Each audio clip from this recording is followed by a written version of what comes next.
C'est un homme qui sent le soufre, un intellectuel musulman, souvent accusé de double langage. Bonjour Tariq Ramadan. Bonjour. Merci d'être avec nous dans ce studio. Vous êtes islamologue, professeur d'études islamiques contemporaines. Vous enseignez à Oxford notamment.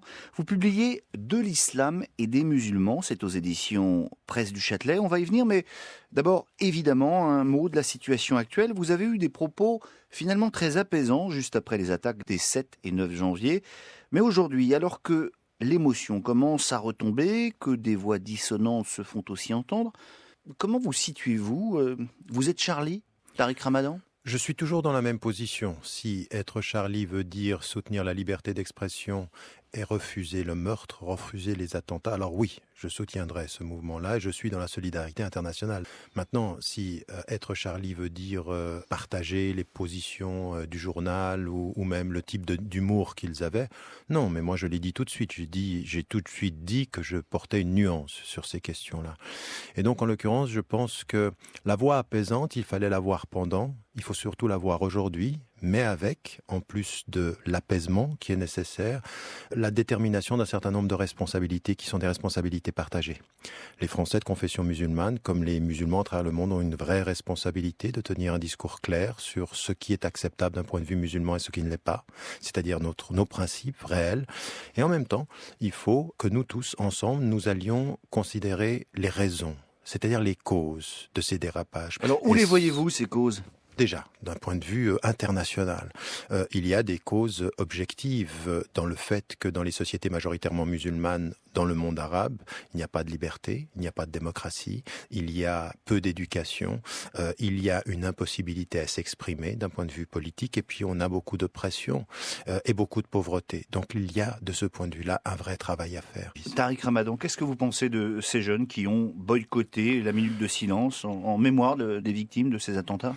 Écoutez, moi, d'un point de vue humain et d'un point de vue citoyen, j'aurais participé. Maintenant, il y a un déficit de compréhension.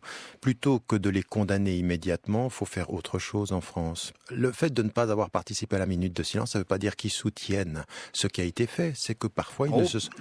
Certains peut-être, ouais. Non, mais je ne pense pas. Je pense qu'il faut nuancer. Et c'est pour ça... Ne pas respecter une minute de silence, c'est pas la même chose que ne pas aller à une manifestation. C'est vrai, vous avez raison. Et c'est pour ça, je pense que chez les jeunes, il fallait faire un effort d'expliquer davantage. Tariq Ramadan, vous comprenez l'antisémitisme latent ou même carrément assumé d'une partie de ces jeunes qui refusent de compatir au meurtre de juifs sous prétexte du conflit israélo-palestinien notamment ?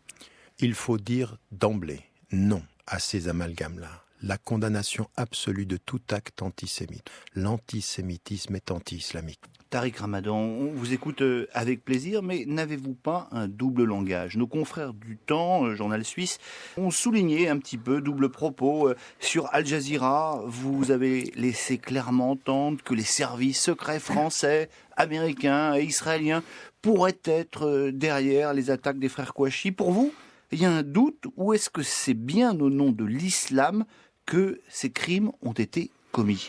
Vous savez, il fut un temps où on disait Tariq Ramadan a un double discours entre l'arabe et le français. Maintenant, on dit que j'ai un double discours entre l'anglais et le français. Or, ce que j'ai dit sur la chaîne Al Jazeera et ce que j'ai dit partout ailleurs est exactement la même chose que j'ai répété sur vos chaînes et en français. Le premier élément, c'est la condamnation. Le deuxième élément, c'est que j'ai demandé depuis 2001, pour justement aller à l'encontre de tout conspirationniste, que nous ayons des enquêtes indépendantes sur ce qui s'est passé. Et ma position, elle a été de dire, sur tout ce que nous savons, nous devons prendre une position claire. Et c'est pour ça que j'ai condamné les attentats de 2001. J'avais condamné auparavant ce qui a été fait au nom de l'islam dans l'affaire Rushdie. J'ai condamné tous les attentats les uns après les autres. Donc il n'y a absolument pas de doute pour moi que des hommes, au nom de leurs références musulmanes, ont tué. Et de ce point de vue-là, je dois prendre position. Mais si vous, aujourd'hui, vous n'êtes pas d'accord avec moi qu'il faut, sur ces enquêtes-là, aller loin, comment se fait-il, avec toutes les menaces qu'il y a eu contre Charlie Hebdo, que ce fut aussi facile pour ces gens-là de s'y rendre? Nous devons demander des enquêtes indépendantes pour que nous ayons des réponses à nos questions. Je n'ai jamais eu de double discours de ce point de vue-là, et ce que j'ai dit en anglais est exactement ce que j'ai dit en français. Tariq Ramadan, invité d'un monde d'idées toute la journée sur France Info. On se retrouve tout à l'heure.